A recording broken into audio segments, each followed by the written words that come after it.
Alex stood at the gilded entrance of the Lafayette, a five-star hotel in the heart of Manhattan. As the doorman, his uniform was immaculate, the gold buttons catching the sunlight. A wide-brimmed hat shaded his sharp features, and his posture reflected a calm confidence that spoke to years of observing humanity's full spectrum from his position at the doors. Most guests saw him as just another doorman, a gatekeeper to luxury. They would never suspect that Alex was the son of Jonathan Ellis, the hotel's general manager. But Alex wasn't here to flaunt privilege. He was here to learn the business from the ground up. His father insisted he understand every cog in the machine if he wanted to take over one day. This morning, however, the serenity of his routine was disrupted. A sleek black Bentley pulled up, and Alex moved to open the passenger door. Out stepped a couple dressed in designer wear. The man, a silver-haired figure with a tailored suit, glanced at Alex as if he were invisible. The woman, younger and dripping in diamonds, held her phone at an angle, scrolling. "Get our bags," the man barked, not sparing Alex a glance. His tone was clipped, the expectation clear. Obedience. Alex's fingers tightened on the brass handle of the car door, but he smiled. "Of course, sir," he replied evenly. The couple breezed past him without acknowledgement. Inside the lobby, tension brewed. A high-profile conference was being hosted, and the staff was working at a frenetic pace to keep up. The Lafayette prided itself on discretion and service, but the cracks in the veneer were showing. Alex could see it in the frazzled faces of the receptionists and the barely concealed glares exchanged by the bellhops. Midway through his shift, an older guest, a southern man with a booming voice, approached Alex, tapping a cane on the marble floor. "You people always look so serious. Smile more, boy," he said with a laugh that didn't reach his eyes. "Certainly, sir," Alex said, his expression unchanging. The man shook his head and muttered something under his breath as he walked away. That night, the whispers began. A woman staying on the executive floor had accused a staff member of stealing her bracelet, a diamond-encrusted piece worth tens of thousands. The accusation flew across the hotel like wildfire, and the security team sprang into action. Alex watched from his post as the staff was interrogated one by one. When his turn came, the head of security, a burly man named Peterson, eyed him with suspicion. "Where were you around 4 p.m.? "Outside, at my post," Alex said, his voice steady. Peterson squinted. "Anyone can confirm that?" "Hundreds of guests walk by. Surely someone noticed," Alex replied coolly. The tension escalated when surveillance footage showed a figure in a uniform similar to Alex's entering the woman's suite. The resolution was grainy, and the angle obscured the person's face. "I didn't leave my post," Alex insisted, but the murmurs among the staff grew louder. The unspoken suspicion hung heavy in the air. The black doorman must have done it. By morning, Alex was pulled aside by his father. Jonathan Ellis's face was taut with stress. "Alex, they're demanding answers," his father said. "The guests are threatening to call the police." "Let them," Alex said. "I didn't do anything." "I know that," his father replied. "But perception matters. This isn't just about you.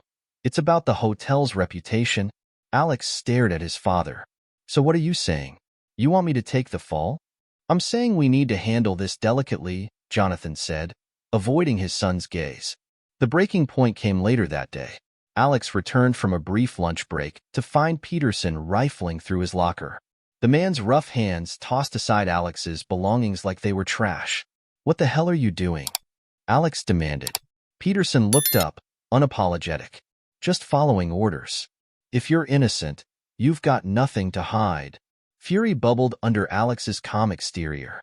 "You didn't search anyone else's locker, did you?" Peterson shrugged. "Don't make this about race." Alex's laugh was bitter. "Isn't it, though?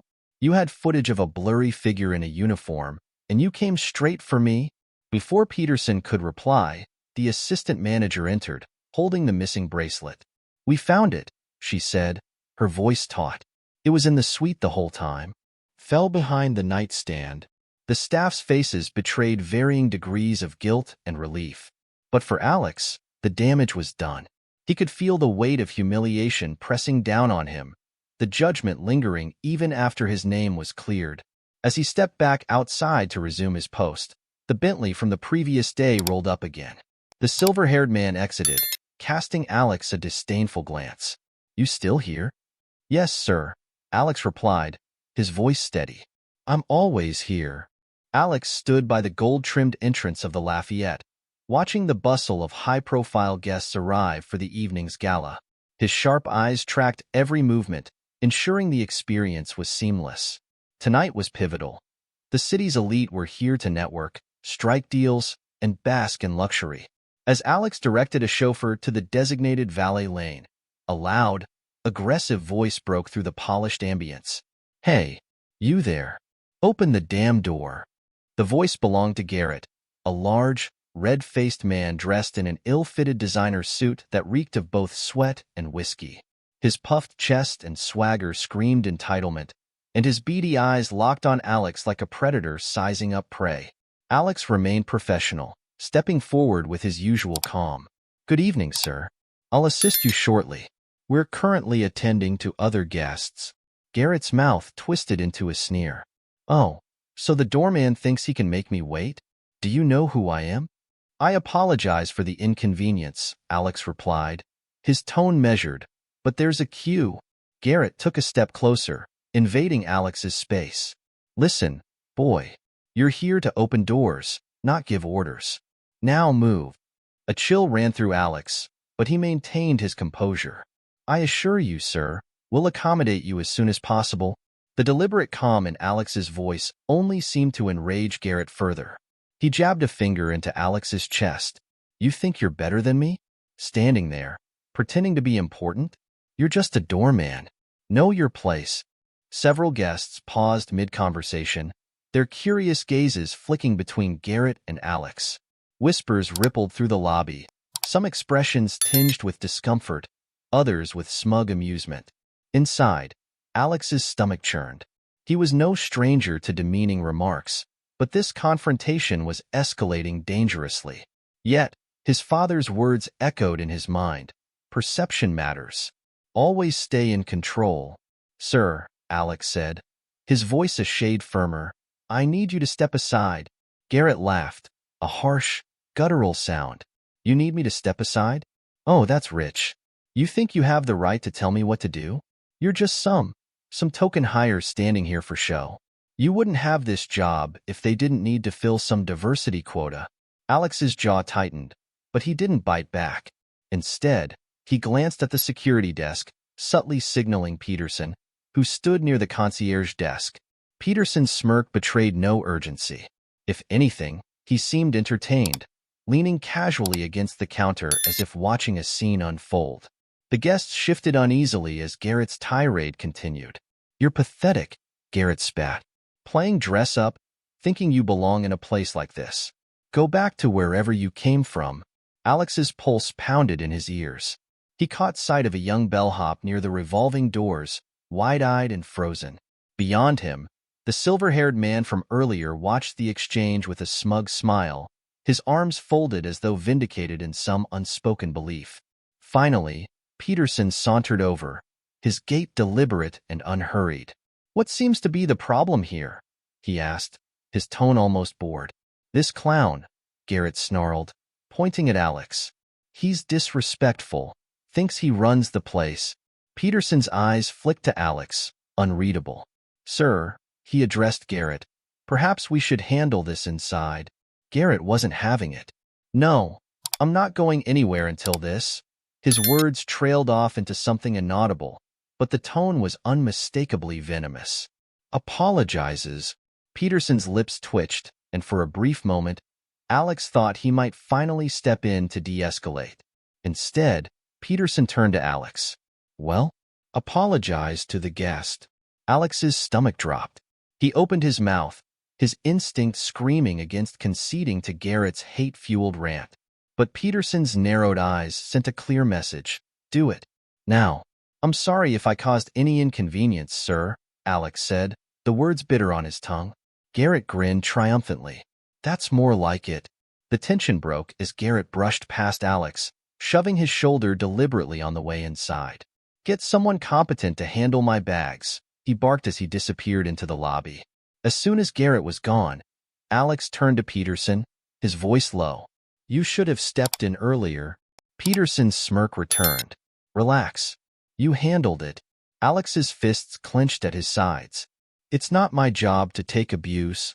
Welcome to hospitality, Peterson said with a shrug before walking away. Alex exhaled slowly, his hands trembling as he returned to his post. The night carried on, guests coming and going, each interaction a blur of pleasantries. But the weight of humiliation lingered, a stone in his chest he couldn't shake. Later, as the evening wound down, Alex spotted his father exiting a conference room with several board members. Jonathan's sharp eyes scanned the lobby, landing on his son. Something in Alex's expression must have struck him, because Jonathan's steps quickened. Alex, he said quietly, drawing him aside. What happened? Alex hesitated, but the anger simmering just beneath his composure spilled over. Garrett, Peterson, they let that man humiliate me in front of everyone. And Peterson, he made me apologize. Jonathan's face darkened. I'll handle it. But Alex shook his head. No, you can't keep sweeping this under the rug. You want me to understand this business? Fine. But this is the reality you've built. Jonathan's lips pressed into a thin line. I'll speak to them. Alex didn't reply. As his father walked away, he felt the sting of unsaid words, the weight of a fight he wasn't sure he could win. Yet, as he stood at his post, the quiet dignity of his role intact, Alex vowed that one day, he'd rewrite the rules of the world he was learning to navigate. The air outside the Lafayette was crisp, the hum of luxury cars and murmured conversations creating an atmosphere of exclusivity. Alex stood at his post, the polished brass of the revolving doors gleaming behind him. The humiliation from earlier lingered like a bitter taste, but he carried himself with the calm professionalism he had mastered over years of being the unflappable face of the hotel. Garrett's voice boomed through the night like an unwelcome storm. Hey, you, he shouted, stumbling slightly as he approached. The acrid scent of whiskey reached Alex before Garrett did. Alex turned to see Garrett swaggering toward him, his face flushed, his tie loose and askew. A handful of guests nearby paused mid-conversation, their eyes darting toward the commotion. Back again, sir, Alex said, his tone neutral, as if the earlier incident hadn't occurred. Garrett sneered, swaying slightly on his feet. Back again, he mocked, slurring his words. Yeah, I'm back. Thought I'd come say hello to my favorite doorman. Alex straightened his posture. If there's something I can assist you with, sir, I'd be happy to help. Assist me? Garrett barked a laugh. You? Assist me? Look at you. You think you're better than me with your fancy uniform? You're nothing but a damn servant. The words sliced through the air, louder than Garrett likely intended. Heads turned, whispers starting to ripple through the crowd. A young couple exchanged uneasy glances before hurriedly retreating into the lobby. I'm here to ensure all guests are taken care of, Alex replied evenly, his hands clasped behind his back. Garrett took a step closer, his face mere inches from Alex's. Taken care of, he repeated mockingly. By you? Please. You're just a glorified street sweeper standing at this door to make people like me feel important. Sir, Alex said, his voice firm but polite. I'm going to have to ask you to step back. But Garrett wasn't listening. Bet you're here because someone felt sorry for you. Gotta fill a quota, right? What? Did they think putting someone like you at the door would make this place look progressive? The racism hung heavy in the air, stunning the onlookers into silence. Even the valets froze, unsure whether to intervene or stay out of the escalating scene. A few guests took out their phones, discreetly recording. Alex's stomach churned, but his face betrayed nothing. Years of enduring slights, of being reduced to the color of his skin by people who didn't know the first thing about him, had taught him one thing. Composure was power. I'm here because I'm good at my job, sir, Alex said, his voice steady. Garrett's sneer deepened. Good at your job? Huh. Your job is to stand there and pretend you matter. But you don't matter. Not to me. Not to anyone. With that, Garrett spat, directly at Alex. The spit landed on Alex's cheek, warm and degrading. Gasps erupted around them, A collective intake of breath as the tension snapped like a drawn wire. A young woman by the entrance covered her mouth in horror, while an older man muttered, "Unbelievable." Alex stood perfectly still, his eyes locked on Garrett's. He reached into his pocket and pulled out a pristine white handkerchief. Slowly, deliberately, he wiped his face, the motion almost ceremonial. "Sir," Alex said, his voice quiet but resolute, "you need to leave." Garrett laughed again. A manic sound. "Oh, I need to leave? What are you gonna do? Call security? You think anyone here would take your side over mine?" Inside the lobby, Jonathan Ellis watched from a distance, his expression grim. He hadn't intervened earlier, wanting to see how his son would handle the situation, but now he felt the weight of his inaction pressing on him like a vice. As if summoned, Peterson emerged from the side of the lobby, his presence slow and reluctant. He approached Garrett with an air of disinterest. "Sir, you're causing a disturbance. I'll have to escort you off the premises." Garrett waved him off dismissively. "Don't you start. You're just as bad as him, standing around pretending to be important. You all work for me. That's what you need to understand."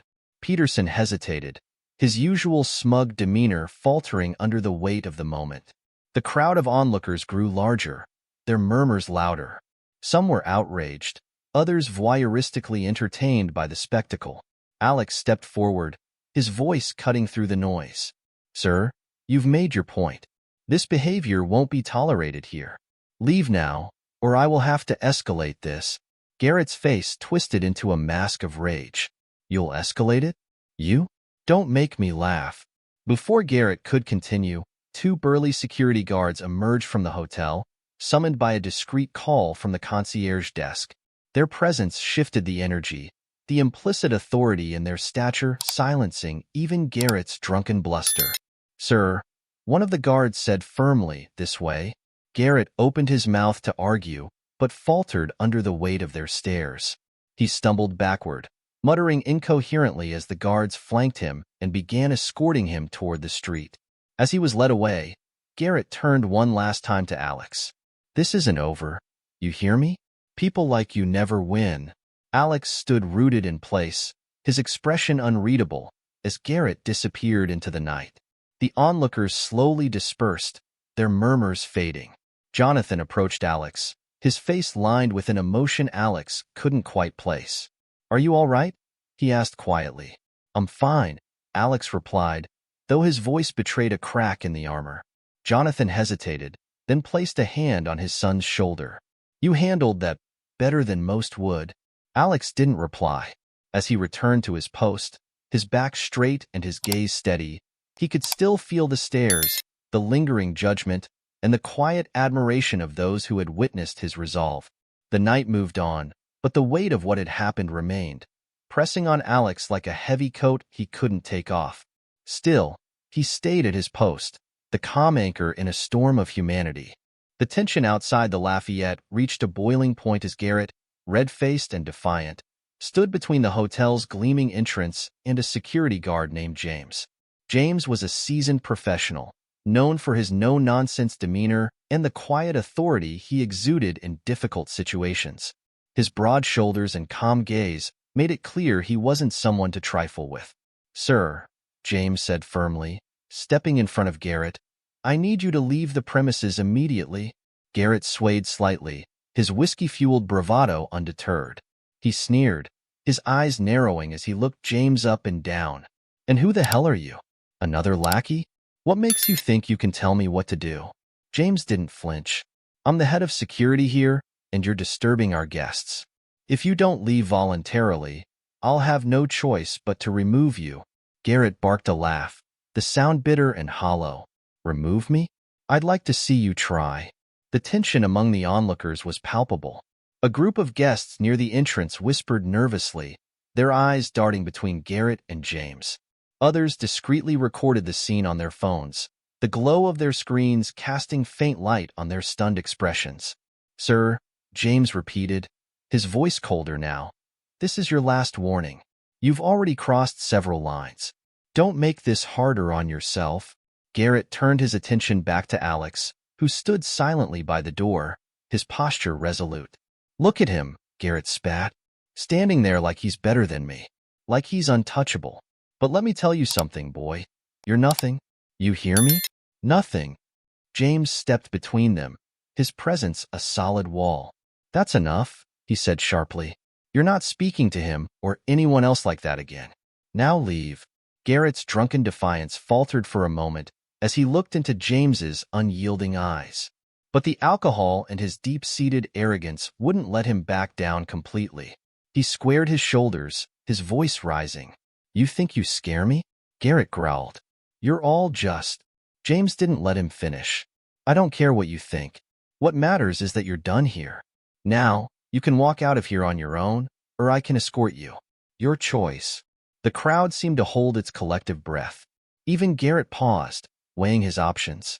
His bravado dimmed slightly as the realization dawned that James was not bluffing. The man's calm yet commanding tone made it clear that any further resistance would have consequences. Garrett's face twisted in frustration. He pointed a shaking finger at Alex. "This isn't over. You hear me? People like you always get what's coming to you." James stepped closer, his voice dropping an octave. "That's enough. Leave now, or you'll regret it." Garrett finally relented, though not without one last act of defiance. He threw up his hands in mock surrender, his steps unsteady as he turned toward the street. "Fine," he shouted. "I'm going. But this isn't the last you'll hear from me. Mark my words." The two security guards flanking the entrance moved to ensure he left the area, their imposing figures shadowing his retreat.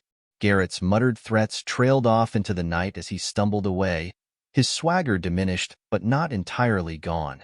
As soon as Garrett was out of sight, the tension began to dissipate. The onlookers dispersed, their conversations returning to hushed murmurs. A few guests cast sympathetic glances at Alex, while others hurried inside, eager to leave the uncomfortable scene behind. James turned to Alex, his expression softening slightly. "You okay?" Alex nodded, though his jaw was tight. "I'm fine. Thank you for stepping in." James gave a small nod of acknowledgement. "That guy's a piece of work, but you handled yourself well. Better than most would have." Alex didn't respond immediately. He felt a storm of emotions churning inside him: anger, frustration, and a deep exhaustion that went beyond the physical. Yet, he knew he couldn't show it. Not here. Not now. Jonathan Ellis appeared in the doorway, his face pale but composed. He approached his son and James, his voice low.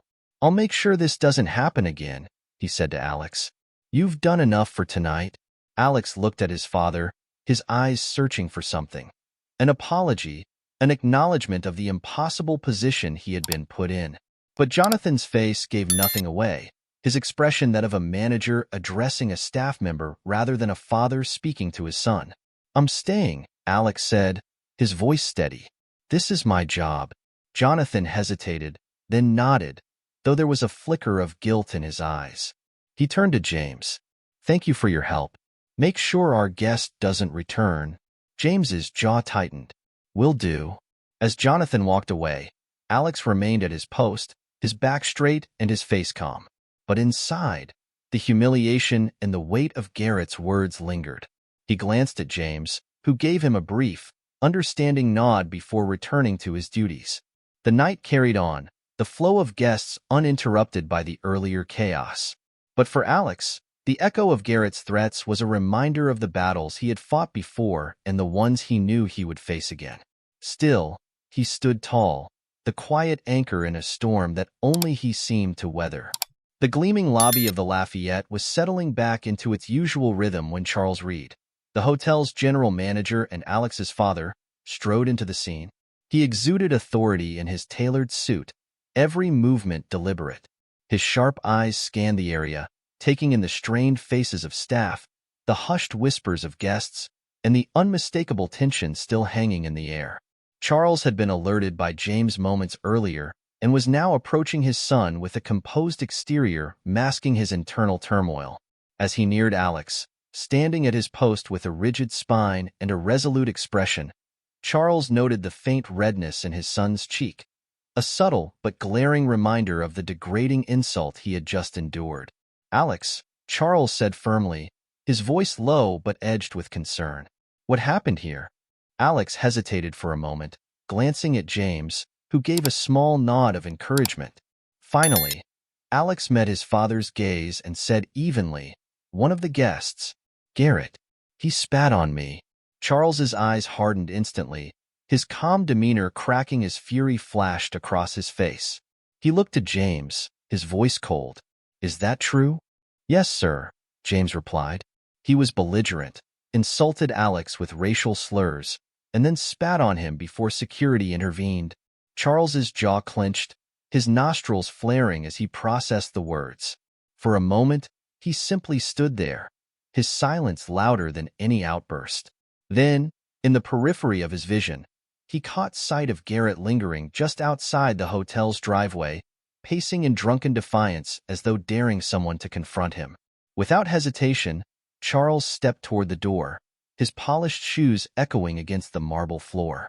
The staff and guests who had been surreptitiously watching the drama unfold froze, their eyes now fixed on the towering figure of the general manager. As Charles exited the hotel, his authoritative presence cut through the chilly night air like a blade. Garrett stopped mid-pace, turning to face him. His bravado faltered for a moment under the intensity of Charles's gaze, but he quickly recovered, puffing out his chest. And who are you supposed to be? Garrett slurred, his words dripping with disdain. Another one of the doorman's friends? You here to tell me what to do too? I am Charles Reed, Charles said, his voice steady but laced with unmistakable anger. The general manager of this hotel. Garrett's expression wavered, but he quickly forced a smirk. Well, that explains it. Figures someone like you would hire someone like him. Charles stepped closer, his eyes locking onto Garrett's with an intensity that silenced the murmurs of the small crowd gathering nearby. This hotel operates on one principle above all others. Respect, Charles said, his voice rising slightly, each word enunciated with precision. Respect for our guests. Respect for our staff. Respect for human decency. Garrett opened his mouth to retort, but Charles raised a hand to cut him off. You have not only insulted one of my employees, but have done so in a manner so reprehensible that it defies the standards of basic humanity. You spat on him. On my son. The crowd gasped audibly at the revelation, the weight of Charles's words slicing through the air. Garrett blinked, his bravado now replaced with a flicker of unease. Your son, he stammered, taking an involuntary step back. Yes, my son, Charles said, his voice sharp as steel. But even if he weren't my son, he is a human being who deserves dignity and respect, just like every single member of my staff. The uniform he wears is a badge of honor, symbolizing the dedication and professionalism that keeps this hotel running. And you have the audacity to degrade him? Garrett's face turned beet red, his mouth opening and closing as he searched for a response. The crowd continued to grow, a mix of staff and curious onlookers who had been drawn in by the escalating confrontation. I didn't know, Garrett mumbled finally, his voice defensive. How was I supposed to know he was your son? Charles's expression darkened.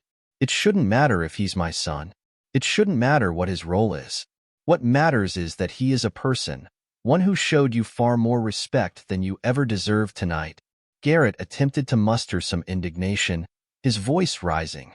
Look, maybe I got carried away, but nothing, Charles snapped, his voice cutting through Garrett's excuses. You are no longer welcome at this establishment.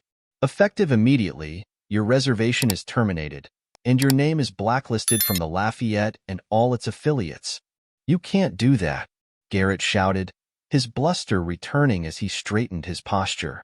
Do you know who I am? Do you have any idea how many connections I have? Charles took a step closer, his voice dropping to a low, menacing tone. I know exactly who you are, Mr. Garrett. You are a man who believes his money and status excuse abhorrent behavior. Let me assure you, they do not. Garrett looked around, his eyes darting toward the onlookers, searching for support but finding none. The crowd's disapproving glares were enough to extinguish the last of his confidence. He stumbled backward, his words faltering. This isn't over, he muttered, pointing a shaky finger at Charles. You'll regret this. Charles didn't flinch. The only thing I regret is that my staff had to endure your presence for as long as they did. Now leave, or I will have you escorted off the property. Garrett hesitated for a moment longer before turning and walking away, his movements clumsy but filled with impotent rage. The crowd watched in silence as he disappeared into the night, his figure swallowed by the city's shadows. Charles turned back toward the hotel, his expression unreadable as he approached Alex. "Are you all right?" he asked, his voice quieter now. Alex nodded, his composure unwavering despite the storm of emotions swirling inside him. "I'm fine." Charles placed a hand on his son's shoulder, squeezing gently. "You handled yourself well. I'm proud of you." Alex didn't reply immediately, but the faintest flicker of gratitude crossed his face. As the crowd began to disperse, the father and son stood together, united in the face of the storm. As the incident with Garrett diffused and the night settled into a quieter rhythm, the remaining guests and staff at the Lafayette couldn't help but share murmurs of admiration for Alex. Several guests approached the front desk, leaving handwritten notes or speaking directly with the concierge. "I've never seen such composure," an older woman said, her voice full of warmth. "That young man is a credit to your hotel." Another guest, a sharply dressed businessman, leaned in to speak with the receptionist. "Make sure Alex gets recognition for tonight. He handled that situation better than most people ever could." Remarkable. Within an hour, a steady stream of glowing feedback began filtering through the hotel's internal system. Positive reviews about Alex's professionalism flooded the evening logs, with guests praising his calm demeanor under fire. One guest even remarked, "He represents what true dignity looks like, no matter the circumstances." Ben, a young bellhop who had watched the scene unfold earlier, lingered by the concierge desk. The weight of what he'd witnessed hung heavy on his face as he approached Alex. "Hey," Ben started, his voice tentative.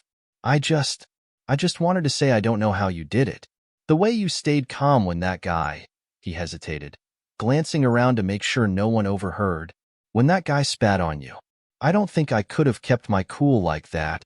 Alex, who had been adjusting his gloves and preparing to resume his duties, looked at the younger man. For a moment, his professional mask slipped, revealing the exhaustion and hurt beneath. But he quickly composed himself, offering a faint smile. "It's not easy, Ben," Alex admitted. "Sometimes, it takes everything you've got to hold back. But the important thing is to remember that losing control gives them exactly what they want. Staying calm means you win, no matter how bad it gets." Ben nodded, absorbing Alex's words. "I'd like to be like that someday. You know, be able to handle things without letting them get to me." "You will," Alex said. "It takes time and practice. And sometimes, you need to remind yourself why you're doing what you're doing. It's not about them. It's about who you want to be." Ben smiled, a hint of determination lighting his eyes. "Thanks, Alex." As the young bellhop walked away, Charles approached his son, his expression a mixture of pride and regret. He gestured for Alex to step aside, away from the lobby's bustle. When they were alone in a quiet corner of the lounge, Charles spoke. "Alex, I need to say something." Alex looked at his father, his posture as straight and formal as ever. "What is it, Dad?" Charles's shoulders sagged slightly, his usual authoritative presence softened. "I watched what happened tonight. All of it. I saw how you handled Garrett, how you stood there and took everything he threw at you, and still treated him with respect even when he deserved none." Alex didn't respond immediately, his eyes fixed on the polished floor. "It's part of the job." "No," Charles said, his tone firm. "It's not just part of the job. You went above and beyond what anyone could reasonably expect. You showed strength, dignity, and professionalism in a way that most people, myself included, would struggle to maintain." For a moment, the only sound was the distant hum of conversation from the lobby. Then Charles added, his voice quieter, "You made me proud tonight. Not just as a manager, but as a father." Alex's head lifted slightly, surprise flickering across his face. "Thanks," he said, his voice softer now. "But honestly, Dad, it wasn't easy." Every word he said. It hit hard. "I know," Charles admitted, his gaze steady. And that's why I admire you even more. You didn't let him break you. The two men stood in silence for a moment, the weight of the evening hanging between them. Finally, Charles reached out, placing a hand on Alex's shoulder. You've taught me something tonight, he said, about what it means to lead. It's not just about making decisions or giving orders. It's about standing firm in who you are, even when the world tries to knock you down. Alex met his father's gaze, a faint smile tugging at his lips. You taught me that, you know. Always stay composed, no matter what. Charles chuckled softly. Then maybe I did one thing right as a father. They shared a rare moment of mutual understanding. The barriers of hierarchy and professionalism momentarily dissolved. For the first time in years, they weren't just a manager and his employee. They were father and son. As they walked back toward the lobby, side by side, the weight of the evening seemed to lift slightly. The echoes of Garrett's cruelty and the lingering tension of the confrontation were still present, but now they were balanced by something stronger, the resilience and quiet triumph of a man who refused to let hate define him.